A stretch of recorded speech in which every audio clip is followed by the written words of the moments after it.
Assalamualaikum class Pre-9, hoping your all fine.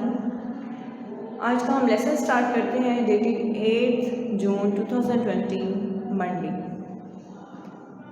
हम chapter number 4 पढ़ रहे थे, that is all about cells and tissues. कल हमने चैप्टर 4 में एक टॉपिक पढ़ा था, दैट वाज लाइट माइक्रोस्कोप। आज जो हमारा टॉपिक है दैट इज़ इलेक्ट्रॉन माइक्रोस्कोप। सो आज हम इलेक्ट्रॉन माइक्रोस्कोप के बारे में पढ़ेंगे। इलेक्ट्रॉन माइक्रोस्कोप इसे क्यों कहते हैं? बिकॉज ये ऐसी माइक्रोस्कोप है जो लाइट यूज़ नहीं करती, बल्कि ये इलेक्ट्रॉन्स यूज़ करती है। इलेक्ट्रॉन्स एटम के अंदर छोटे छोटे से पार्टिकल्स होते हैं जिनके ऊपर नेगेटिव चार्ज होता है। ठीक है, इस के फंक्शनिंग में आपने कुछ पॉइंट्स ध्यान में रखने हैं जो सिंपल पॉइंट्स हैं। सबसे पहले कि इलेक्ट्रॉन माइक्रोस्कोप इलेक्ट्रॉन्स की एक बीम यूज़ करती है। जैसे लेज़र लाइट आपने देखी होगी, लेज़र लाइट को आप ऑन करें तो एक बीम निकलती है ना, जबकि टॉर्च में बीम नहीं होती, उसकी डिस्पर्स्ड और स्कैटर्ड लाइट होती है। सो इलेक्ट्रॉन की बीम्स को यूज़ करती है इलेक्ट्रॉन माइक्रोस्कोप।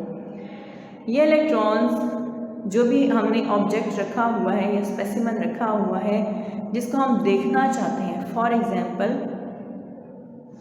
अगर वो एक छोटा सा एटम है और हम देखना चाहते हैं कि एटम कैसा दिखता है, उसकी शेप कैसी होती है, तो हम क्या करेंगे? एटम को रखेंगे स्पेसिमन की जगह और उसके ऊपर इलेक्ट्रॉन्स डाल देंगे। इलेक्ट्रॉन एटम के साथ टकराएंगे और रिफ्लेक्ट होंगे। ठीक है, इलेक्ट्रॉन का साइज एटम से बहुत छोटा होता है। सो इलेक्ट्रॉन जब एटम के साथ टकराएंगे, इलेक्ट्रॉन की बीम टकराएगी, रिफ्लेक्ट होगी और रिफ्लेक्ट होके वो जो ऑब्जेक्ट हमने रखा हुआ है यानी एटम, उसका एक इमेज बना देगी। ये बीम इमेज बन गया। अब उस इमेज को यूज़ करेगा एक और इलेक्ट्रोमैग्नेटिक लेंस। इलेक्ट्रोमैग्नेटिक लेंस क्या काम है कि ये उस इमेज को इनलार्ज करके दिखाता है। इमेज इनलार्ज हो गया। अब क्या होगा? वो इमेज किसी भी स्क्रीन पर या फोटोग्राफिक फिल्म पर आपको बनाकर दिखा दिया जाएगा। और इसकी एक और खासियत, जो भी स्पेसिमेन हम देखना चाहते हैं, जिस भी चीज़ को हम ऑब्जर्व करना चाहते हैं, उसको वैक्यूम के अंदर रखा जाता है। एक वैक्यूम चैम्बर होता है जिसके अंदर स्पेसिमेन को रखा जाता है। Vacuum means no oxygen. ठीक है, ये ऐसा चैम्बर होता है, एक ऐसा खाना होता है जिसमें से हवा को वैक्यूम पंप के ज़रिए से रिमूव कर लिया जाता है। सो उस चैम्बर में कोई ऑक्सीजन, कोई गैस नहीं होती, सिर्फ और सिर्फ वैक्यूम खला होता है। सो अगर खला हो तो फिर आप मुझे बताएं उस जगह पे कोई जानदार जिंदा रह सकता है? खला के अंदर कोई लाइफ पॉसिबल नहीं है। फॉर एग्जांपल अमीबा है, बैक्टीरियाज हैं जो ऑक्सीजन यूज़ करते हैं, वो लिविंग थिंग्स हैं, सो उनको ऑक्सीजन चाहिए। वैक्यूम चैम्बर में वैक्यूम है, कोई ऑक्सीजन नहीं है। इसी वजह से जो लिविंग थिंग्स हैं उनकी स्टडी के लिए हम इलेक्ट्रॉन माइक्रोस्कोप यूज़ नहीं कर सकते। जितने भी लिविंग प्रोसेसेस हैं, लिविंग ऑर्गेनिजम्स हैं, छोटे छोटे साइज़ के जर्म्स वगैरह, उनको स्टडी करने के लिए हम इलेक्ट्रॉन माइक्रोस्कोप यूज़ नहीं कर सकते, बल्कि उनको स्टडी करने के लिए हम क्या करेंगे? लाइट माइक्रोस्कोप को ही यूज़ करेंगे।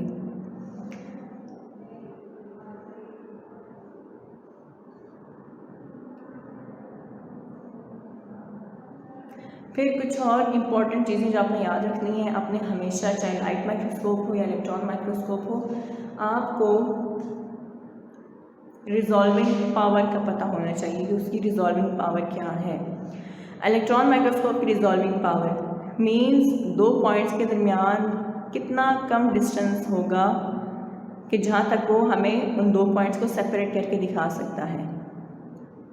इलेक्ट्रॉन माइक्रोस्कोप के केस में ये 0.2 नैनोमीटर है। लाइट माइक्रोस्कोप के केस में क्या था? 0.2 माइक्रोमीटर था। 0.2 नैनोमीटर को आप इस तरह समझ सकते हैं कि 0.2 मीटर को आप 10 करोड़ टाइम्स डिवाइड कर लें, या सॉरी 1 अरब टाइम्स डिवाइड कर लें, ठीक है। 0.2 मीटर को आप 1 अरब टाइम्स डिवाइड कर लें तो जो छोटा सा डिस्टेंस होगा वो इसकी रेजोल्यूशन पावर है।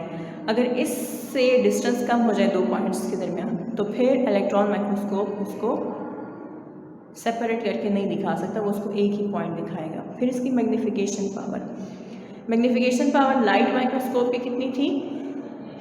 1500 गुना, ठीक है। लेकिन इलेक्ट्रॉन माइक्रोस्कोप की मैग्नीफिकेशन पावर कितनी है? 2,50,000 गुना, 2,50,000 x इसकी मैग्नीफिकेशन पावर है। मीन्स किसी भी इमेज को जो एक्चुअल ऑब्जेक्ट है उसके साइज से कितना बड़ा करके दिखाता है? 2,50,000 टाइम्स। फिर एक और जो खसूसियत है इलेक्ट्रॉन माइक्रोस्कोप की जो कि लाइट माइक्रोस्कोप में नहीं है, वो क्या है कि इलेक्ट्रॉन माइक्रोस्कोप डिटेक्ट कर सकता है इंडिविजुअल एटम्स को, जबकि लाइट माइक्रोस्कोप में आप इंडिविजुअल एटम्स को नहीं देख सकते। फिर इसी तरह से सेल्स, ऑर्गेनेल्स, डीएनए के बारे में हम पढ़ते हैं, डीएनए का स्ट्रक्चर हम पढ़ते हैं, प्रोटीन्स के बारे में हम पढ़ते हैं, उनके स्ट्रक्चर्स पढ़ते हैं। ये सब चीज़ें हम कहाँ से देखते हैं? इनके स्ट्रक्चर्स हमें कहाँ नज़र आ जाते हैं? हम इलेक्ट्रॉन माइक्रोस्कोप की मदद से इनको देखते हैं, बिकॉज इनके साइज़ एटम के साइज़ से बहुत बड़ा होता है। सेल्स, ऑर्गेनेल्स, डीएनए, प्रोटीन, ये सब एटम्स की निस्बत बहुत बड़े होते हैं। सो इनको तो हम बहुत ईजीली देख सकते हैं इलेक्ट्रॉन माइक्रोस्कोप को यूज़ करके। सो अपने कुछ पॉइंट्स ध्यान में रखने हैं। मैकेनिज़्म इलेक्ट्रॉन माइक्रोस्कोप किस तरह से फंक्शन करता है, आपको रिजॉल्विंग पावर लाजमी पता होनी चाहिए, मैग्नीफिकेशन पावर लाजमी पता होनी चाहिए इलेक्ट्रॉन माइक्रोस्कोप की और लाइट माइक्रोस्कोप की भी, बिकॉज ये एग्जाम पॉइंट ऑफ व्यू से MCQs शॉर्ट क्वेश्चन के लिए इंपॉर्टेंट है। वैसे भी ये जनरल नॉलेज के फॉर्म में आपको पता होना चाहिए, ये बेसिक इंफॉर्मेशन हैं, ठीक है। So this was all about our today's lesson. इंशाल्लाह नेक्स्ट लेसन के साथ हम अगेन मिलेंगे। तब तक अपना ख्याल रखिएगा, लेसन को अच्छी तरह से प्रिपेयर कीजिएगा। अल्लाह हाफिज़।